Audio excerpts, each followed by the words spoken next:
에세이 바람난 산바라기 이서연 지음 제10부 이야기 25부터 26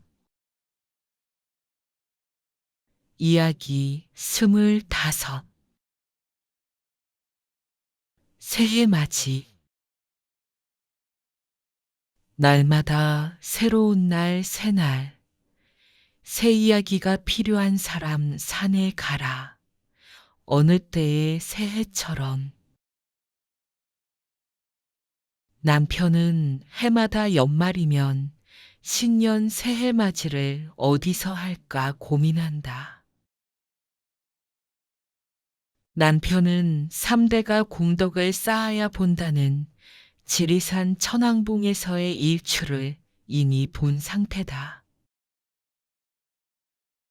신년이라 해서 꼭 새해 맞이 일출을 봐야 할 필요는 없지 않으냐 해도 남편은 평일 일출도 좋지만 새해 일출을 봐야 산악인이라 할 수 있지 않겠냐고 한다. 1년 전에는 남편만 갔었다. 그때 아버지께서 간암 수술로 병원에 계셨기 때문에 함께할 생각을 하지 못했다. 지난 연말에도 고주파 시술을 받으셨다. 며칠 간호하느라 몸살 기운이 있었으나 이번만큼은 꼭 함께해야 한다는 남편에게 차마 몸살 났다는 말이 나오지 않았다. 사실 신년 일출을 보는 게 목적이라면 우리 집 앞산 인왕산에서 보는 일출도 의미가 있다. 해마다 인왕산 일출은 종로구 주민뿐 아니라 서울시에서도 유명한 행사다. 남편은 인왕산을 동네 공원 정도, 저녁밥 먹고 잠깐 산책하는 정도로만 여긴다.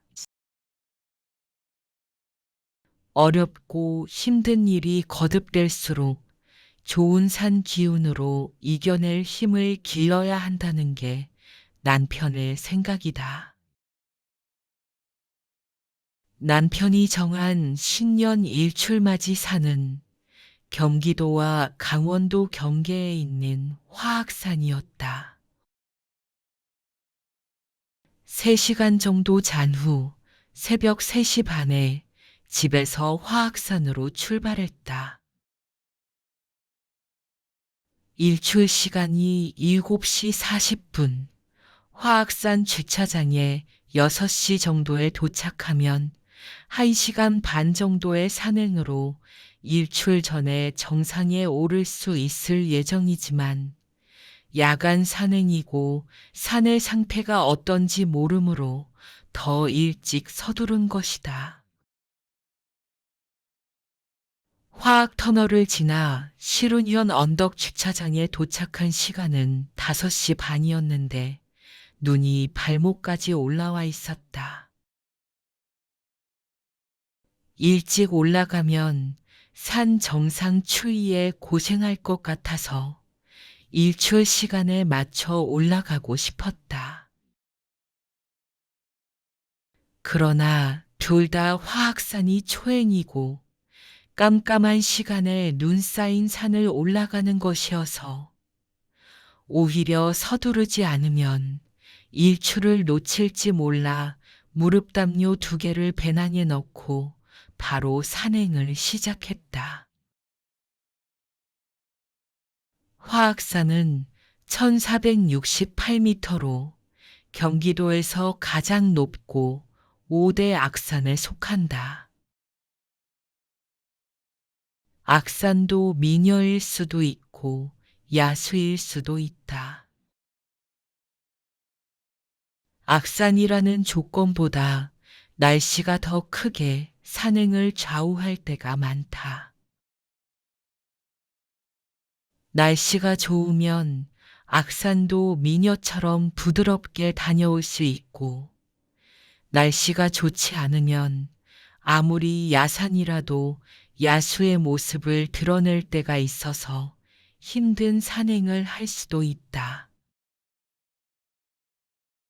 따라서 특히 겨울엔 배낭이 무거워도 체온 유지에 필요한 것들을 꼭 준비해야 한다. 우린 날씨가 좋을 것이라는 예보를 보았다. 그러나 산에선 변수가 많다. 특히 밤 산행은 앞도 보이지 않아서 긴장감이 갑절 이상 상승된다. 둘 다 손전등을 하나씩 들고 터널 위의 숲길로 들어갔다. 따뜻한 자동차에서 나오자마자 급격히 떨어진 기온에 적응하느라 잠은 달아났지만 몸은 굳어지는 듯 긴장되었다. 다행히 숲길에 바람이 심하지 않았고 눈길도 미끄럽지 않아서 아이젠 없이도 오를만 했다. 다른 때 같았으면 차에서 내리자마자 정상을 향해 쏜살같이 전진했을 남편이 영하 15도쯤 되는 날씨에 깜깜한 시간이라 그런지 나를 뒤에 두고 저 혼자 가진 않았다. 10여 미터쯤 떨어져 가긴 했지만 자주 손전등으로 내 길도 비춰주며 가곤 했다. 거기까진 분위기도 좋고 야간 산행을 할 만했다. 두 갈래 길을 만났다. 남편이 철조망이 있는 곳으로 들어가야 본격적으로 화악산 정상에 오르는 것이라 했다. 40분 이상 산행을 했는데 이제 시작이나 다름없다니. 오늘도 추위와 싸우며 인내력을 발휘할 각오를 해야겠구나 싶었다. 왼쪽 철조망 길을 선택한 남편에게 반대편 길은 무엇이냐고 했더니 군사지역이라고 했다. 갈림길에 이정표가 없었다. 오른쪽 산 정상은 불빛만 봐도 어마어마한 군사시설이 있음이 보였다. 뻔히 봐도 군사지역이라 등산로 표시가 없구나 싶어서 남편이 말한 대로 철조망이 살짝 열려있는 왼쪽 길이 맞는 것 같았다. 깜깜한 그 갈림길에서 윤곽으로 보이는 두 산의 높이는 비슷했다. 각도에 따라 시각 차이가 있지만 그곳에서는 오른편 산보다 왼쪽 산봉우리가 조금 더 높아 보이는 듯 했다. 남편은 인터넷에서 철조망을 넘어가라고 했으니 이 길이 맞겠지 하며 앞장섰다. 그 길은 군용도로였다. 높은 지역에 큰 부대가 있는 게 아닐까 싶었지만 사실 오른편 길도 마찬가지로 군용도로여서 별 의심 없이 따라 올라갔다. 해발이 높아질수록 온도는 더 내려가는 느낌이었으나 산 중턱까지도 바람이 거칠진 않았다. 바람만 심하지 않으면 영하 20도도 견딜만 하다고 여기던 터라 힘들어도 그럭저럭 괜찮았다. 하지만 역시 체력이 문제였다. 길이 좋아도 새벽 영하의 추위에 구불구불 한없이 올라가는 거리가 만만치 않았다. 계속 같은 길을 반복해서 뱅뱅 도는 듯 했다. 무엇보다 과연 맞는 길인지 찜찜한 기분을 떨칠 수 없었다. 우리 쪽으로는 사람들의 흔적도 따라오는 사람도 없으나 반대편 산에는 오르내리는 차와 헤드 조명을 켜고 올라가는 사람들이 계속 보였다. 아무래도 우리가 잘못 올라가는 게 아닐까 싶었다. 순간의 선택이 평생을 좌우한다고 갈림길에서 철조망이 있는 길을 선택하라고 인터넷에 올린 누군가의 정보만 믿었던 게 문제였다. 왼쪽으로 보이는 정상 보물이가 100m도 남지 않았는데 거기서 더 이상 오를 수 없었다. 군부대 정문이 나타났다. 그 순간 새벽 기상나팔이 울렸다. 아, 군에 있는 우리 아들도 나팔 소리에 일어나겠구나 싶었다. 어둠 속에서도 보초병이 우리를 보고 있는 게 느껴졌다. 보초병은 우리처럼 길을 잘못 들어서 오는 등산객을 많이 본 듯 했다. 어두워서 얼굴은 보이지 않았지만 우리가 더 다가가지 않아서 그런지 그냥 지켜보고 있었다. 차가운 바람에 얼굴이 찢어지는 듯 했고 다리는 감각이 없었다. 남편은 잘못 왔다는 생각에 다시 돌아가고 싶어 했다. 나는 아니었다. 허벅지 살이 찢어질 듯하고 무척 지쳐서 다시 갈림길까지 내려가 반대편 산으로 올라갈 기운이 없었다. 화악산 정상은 아니어도 우리가 있는 곳도 1420m나 되는 곳이고 길을 잘못 들어선 게 여기 산신님의 뜻일 수 있으니 그냥 일출을 맞이하는 게 좋겠다고 했다.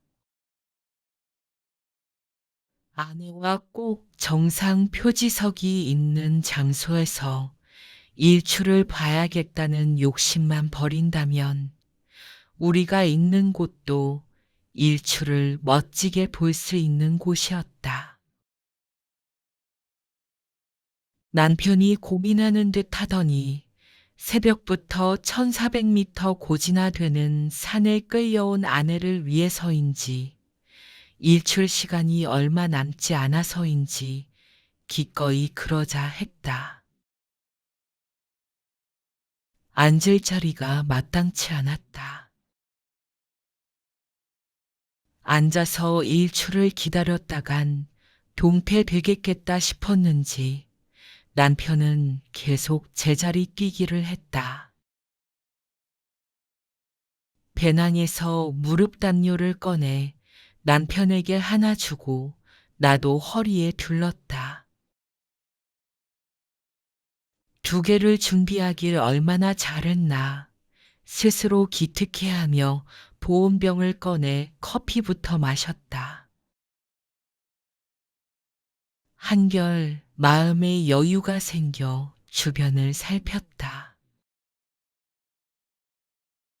어둠 속에서도 눈앞에 펼쳐진 산맥의 윤곽은 멋짐 그 자체였다.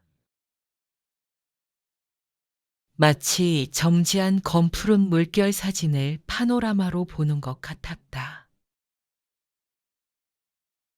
이제 어둠이 서서히 걷히면서 잔잔한 물결, 저 멀리서부터 조각배라도 하나 다가오지 않을까 싶었다.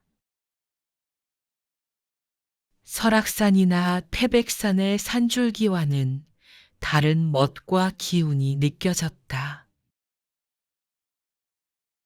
우리가 서 있는 부대 앞은 정문만 보여서 부대의 규모가 보이지 않았지만 맞은편 부대의 불빛은 큰 요새로 보였다. 이렇게 높은 곳에서 근무하는 군인들은 진짜 고생이 크겠구나 싶은 그 순간 군인 차들이 몇 대 올라왔다. 출근하는 장교들인 듯 했다. 아, 이렇게 새벽에 출근하는구나.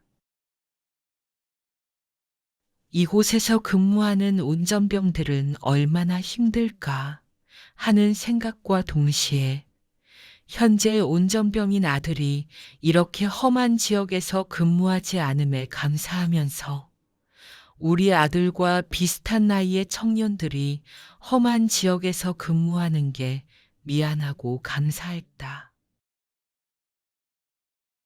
군대라는 곳은 전후방 가릴 것 없이 힘들다.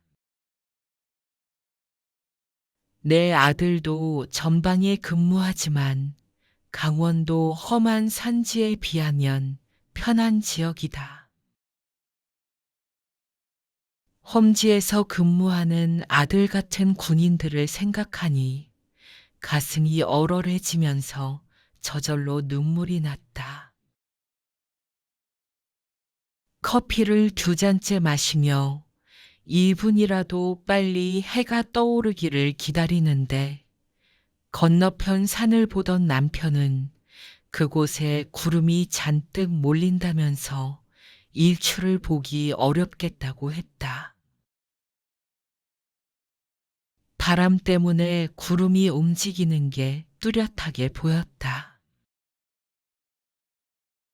우리가 있는 곳은 구름이 하나 없어서 새벽별까지 잘 보였다. 반면 맞은편 산에는 점점 구름이 크게 몰려 산을 가리고 있었다.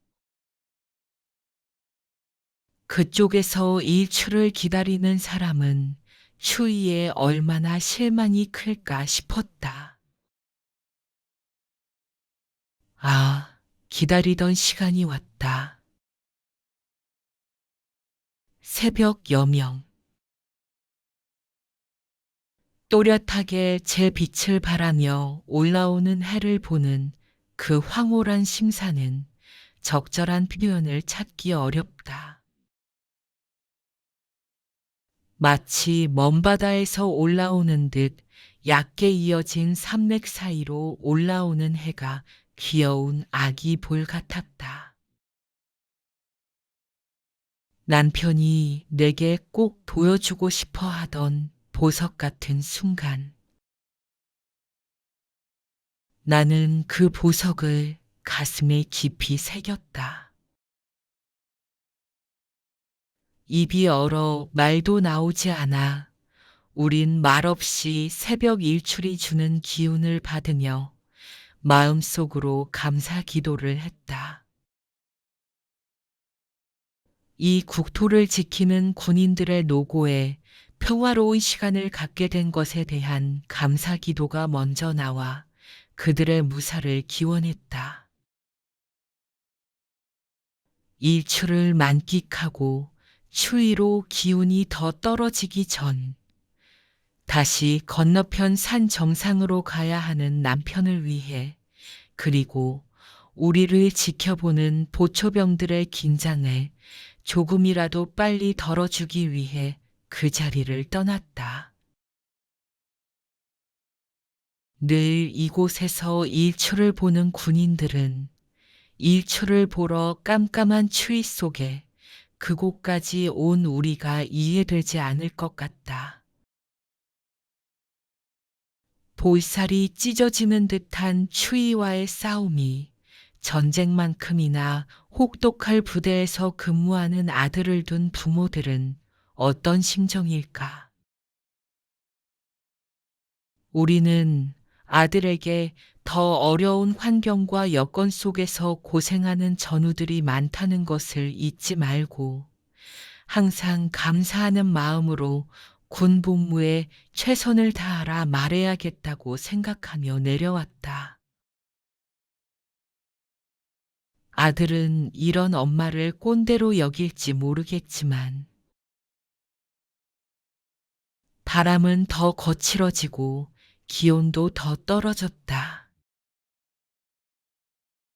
땀까지 식어가는 시간이라 체감 온도는 헤아릴 수 없었다. 움직이지 않으면 그대로 냉동 창고의 인육이 될 판이었다. 남편 따라 다시 반대편 산의 정상을 올라갈 기운이 없었다.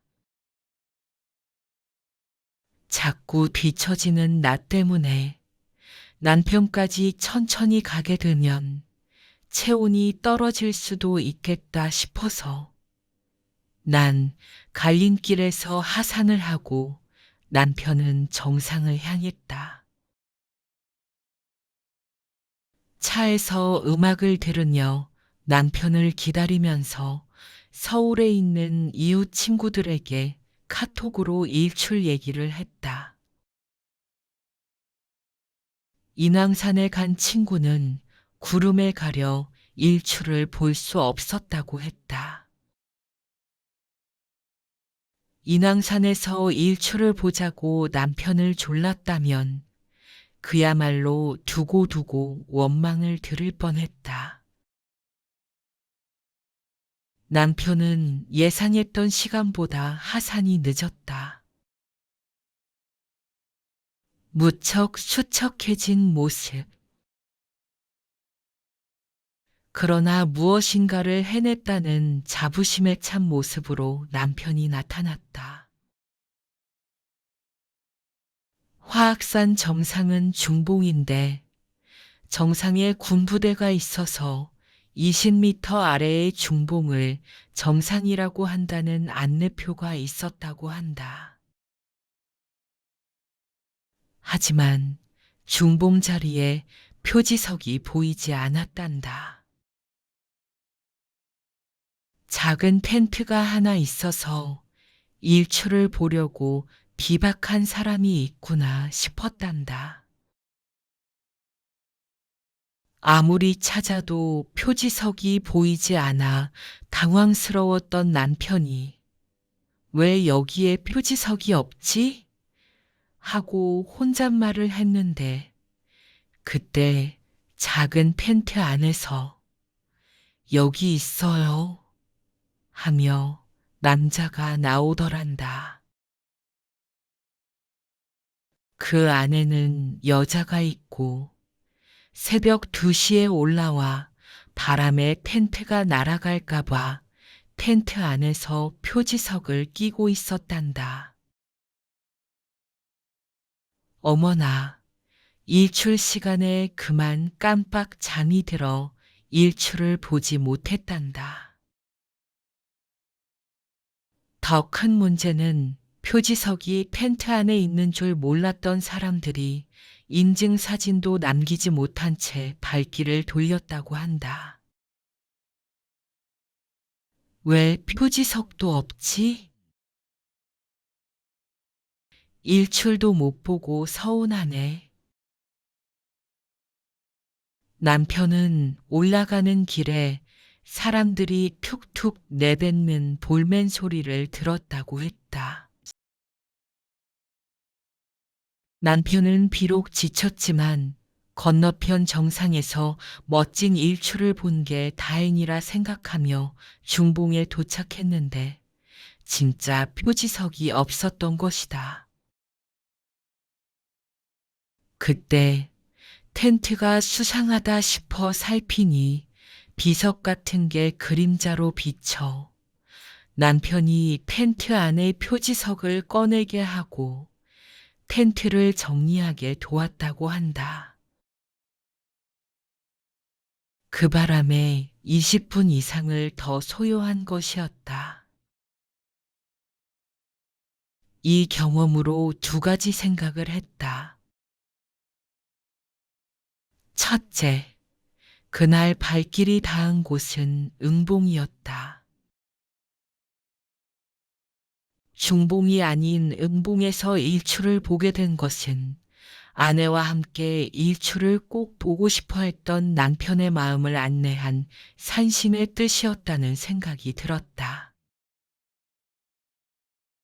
나중에 잘못 왔다는 것을 알았지만 누구 탓할 일이 아니었다. 둘 다 그렇게 확인했으니 말이다. 둘째, 역시 산에서는 억지로 자신의 뜻만 주장할 일이 아니다. 때로는 왜 길을 잘못 들었을까 자책할 것도 아니다. 돌아가는 길에서 더 좋은 의미를 찾을 수도 있다고 받아들이는 것이 필요하다. 지도를 잘못 보거나 정보를 잘못 알고 다른 곳으로 돌아서 가더라도 그것은 잘못된 길이 아니라 알 수 없는 신의 시그널일 수 있다는 것에 또 한 번 느낀 것이다.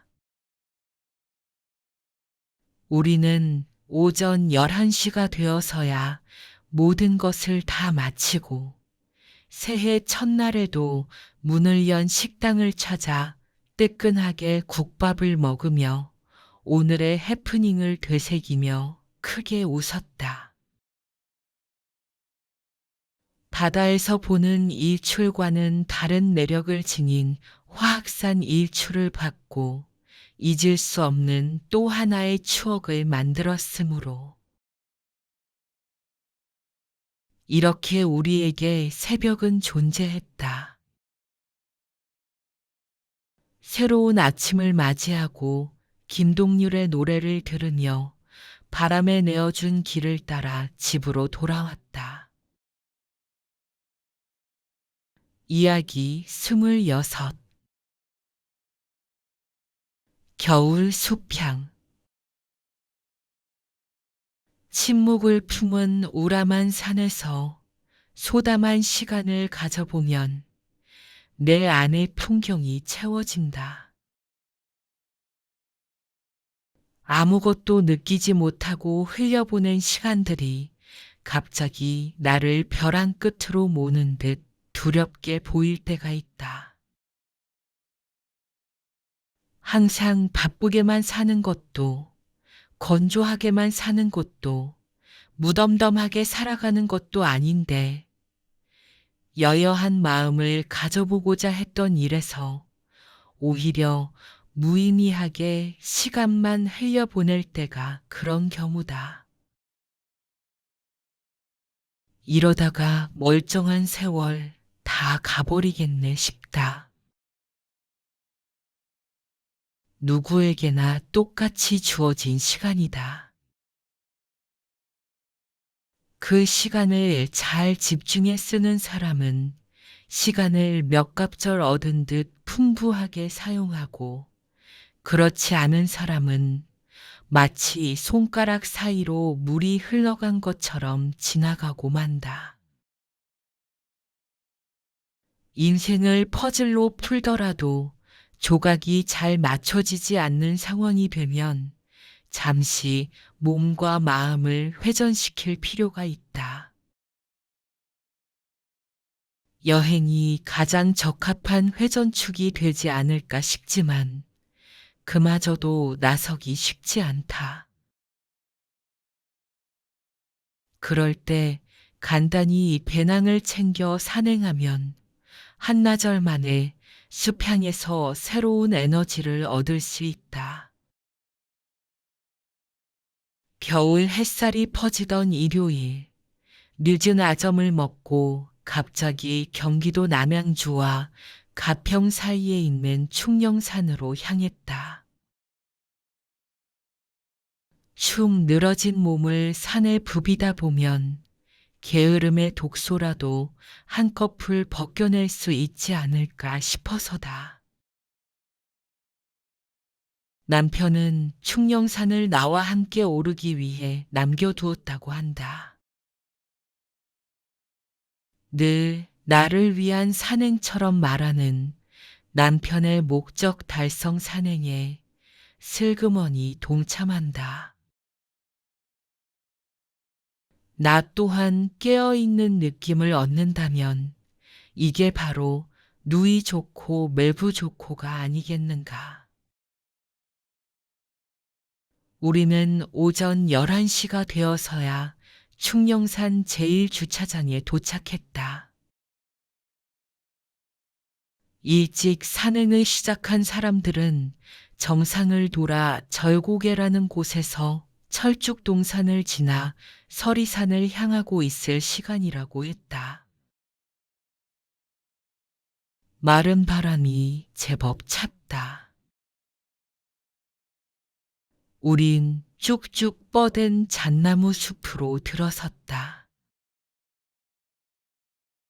겨울이라서 자연 휴양림 야영장은 그야말로 썰렁한 분위기였다. 푸른 잎이 물들면 야영장에서 얼마나 많은 사람이 활기차게 시간을 보내고 추억을 만들까 그림이 그려졌다. 청소년기에는 이런 야영장이 없었다. 계곡 곳곳에서 버너를 피우고 코필에 밥을 짓고 찌개를 끓이는 야영객들뿐. 산에서 해먹는 밥은 죽이 들거나 살짝 타거나 돌이 씹혀도 왜 그리 맛있던지. 그러나 돌아보면 야영하는 사람들에 의해 계곡은 음식 찌꺼기 냄새로 진동했고 파리가 꼬일 만큼 더러웠다. 그런데 지금은 시설을 잘 갖춘 야영장이 많아서 음식을 해먹기도 좋을 뿐 아니라 젊은이는 젊은이대로, 연인은 연인대로, 가족은 가족대로, 특히 아이들이 즐길 코스가 많아 보였다. 아들이 어렸을 때 이런 곳에서 추억을 만들어주지 못해서 뒤늦게 못내 아쉬웠다. 다만 아들은 스카우트 활동을 하면서 또래 친구, 선후배들과 국제 캠프에 참여하여 야영 경험을 쌓았다. 사정상 아이를 하나만 낳아 키웠다. 아들은 둘, 셋 정도 낳아 이런 야영장에서 자주 즐거움을 만들었으면 좋겠다는 생각을 했다. 그런 생각을 하는 동안에 너덜길이 시작됐다. 오동나무 숲은 스스로 빛을 발하는 발광체처럼 신비했으나 바닥에 떨어진 잎이 오받친 너덜길을 살짝 미끄럽게 했다. 하지만 암벽 약수가 보이는 곳부터는 참나무 숲이었다. 충령산은 잣나무 숲, 오동나무 숲, 참나무 숲 단지가 마을을 이루듯 자리 잡고 있었다. 봄에는 서리산 능선 쪽 철쭉이 장관이고 억새밭도 있다 하니 충령산은 어느 계절에 오더라도 새로운 풍경, 새로운 느낌을 받을 수 있을 것 같다. 암벽 약수라는 곳엔 작은 고드름이 몇 개 먼지에 쌓여 달려 있을 뿐 주변에 물기가 없었다. 그 모습이 마치 먹고 사는데 뼈골이 무너지고 진이 다 빠진 가장들처럼 느껴졌다. 인디언들의 철학이 담긴 나는 왜 너가 아니고 나인가에 보면 한겨울에 굶어 죽어가는 자신의 부족을 위해 들소를 찾아 떠나는 한 인디언이 있었다. 그때 부족의 추장이 이런 말을 했다고 한다. 어떤 추위와 배고픔, 어떤 고통과 두려움, 그리고 이 딸을 곤두세우고 덤벼드는 위험과 죽음 앞에서도 선한 일을 하려는 그대의 의지를 포기하지 말라. 개인적인 삶이 아니라 가족과 후손을 위해 명예로운 죽음을 선물하고 싶어 했던 것은 그 인디언들만의 산만이 아니라는 생각이 든다. 지금 진이 빠져 보이는 암병약수에게 이런 말을 해주고 싶다. 당신의 삶은 오로지 후손을 위한 최선밖에 없었기에 아름다웠습니다. 독수리의 머리를 닮은 수리바위에 오르자 새로운 경치가 준비되어 있었다. 주름진 산맥들이 온몸을 드러내고 햇살에 일광욕을 하는 느낌이었다. 수리바위에는 독수리 부부가 오래전에 둥지를 틀고 있었다고 하는데 둥지가 보이지 않았다. 호젓하게 살 수 없어서 둥지를 떠난 것이 아닌가 미안한 생각이 들었다. 밧줄을 몇 개 붙잡고 오른 나미바위는 수리바위에 비해 특징은 없었다.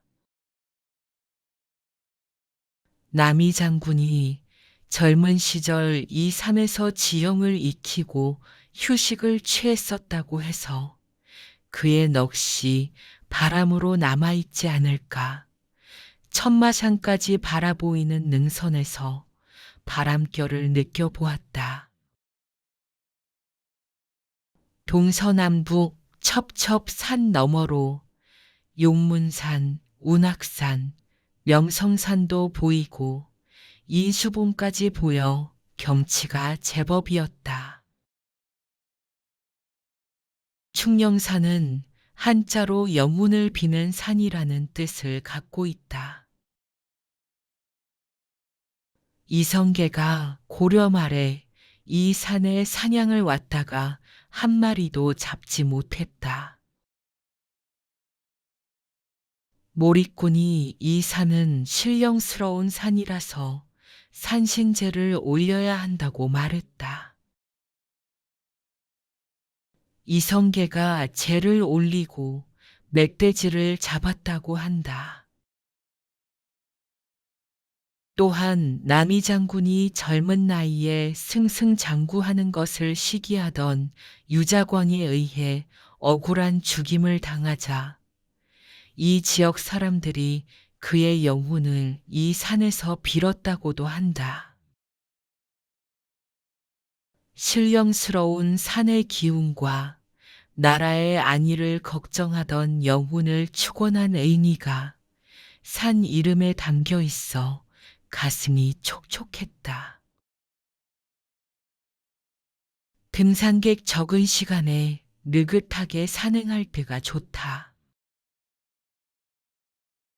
약간 건조한 느낌이 없는 건 아니지만 살짝 험준한 곳도 쉬엄쉬엄 오르면서 그 풍경에 젖어볼 수가 있기 때문이다. 인생을 달리는 나에게 메시지 하나 보내본다. 그냥 잠시만 쉬어보라. 그 안에 내 풍경이 담겨지리니. 정상 부근에서 가져간 약간의 과일과 간식, 차 한 잔으로 휴식을 취하고 하산했다. 오후 3시가 지나는 시간, 수리바위 부근에서 초등학생 2학년쯤 돼 보이는 딸과 유치원생쯤 돼 보이는 아들을 데리고 올라오는 가족이 보였다. 우리 아들이 4살 무렵 평소 등산을 즐기시는 친정아버지를 모시고 가족이 함께 승가사까지 올라간 적이 있다. 할아버지와 남편은 아이가 힘들다고 주저앉으면 번갈아 업고 올라가겠다고 했는데 표정 한마디 없이 올라가 가족을 모두 즐겁게 한 적이 있다. 그때의 아들 모습이 떠올라 똘망똘망해 보이는 아이에게 씩씩하구나 하고 인사를 건네봤다. 아이의 아버지가 정상까지 갈 거니 기운 내자 하며 앞장서 가고 있었는데 나는 속으로 정상까지 애들을 데리고 가는 건 무리가 아닌가 생각했다. 나미바위까지 가는 곳이 아이들이 올라가기엔 약간 험한 편이고 우리가 올라오던 시간보다 늦은 오후라 바람이 거칠어지면서 기온이 많이 떨어지고 있었기 때문이다. 그리고 그 부분부터 밧줄을 붙잡고 올라가야 하는데 아이들 손에 장갑이 끼워져 있지 않아 걱정스러웠다. 아이들은 어른들에 비해 근력이 부족해도 산을 잘 오르는 편이라 올라가는 것은 어떻게든 올라갈 것 같다. 그러나 정상까지 무사히 갔다 하더라도 저녁이면 기온이 더 떨어지고 바람이 심할 것이다. 장갑 없이 밧줄을 타고 하산을 하는 건 위험하지 않을까 싶다. 충령산이 가족 휴양림으로 유명하다 보니 일요일 오후에 아이들과 산책할 수 있는 정도의 코스로 생각하는 사람들이 많은 것 같다. 그러나 내가 보기엔 겨울에 어린아이가 쉽게 올라갈 수 있는 산이 아니다. 날씨가 더 따뜻하거나 장갑 같은 장비를 갖추고 올라야 한다고 생각한다. 우리 부부는 하산 후 새검정으로 돌아와 갈비로 몸보신을 하면서도 그 가족 걱정이 여전히 떠나지 않았다.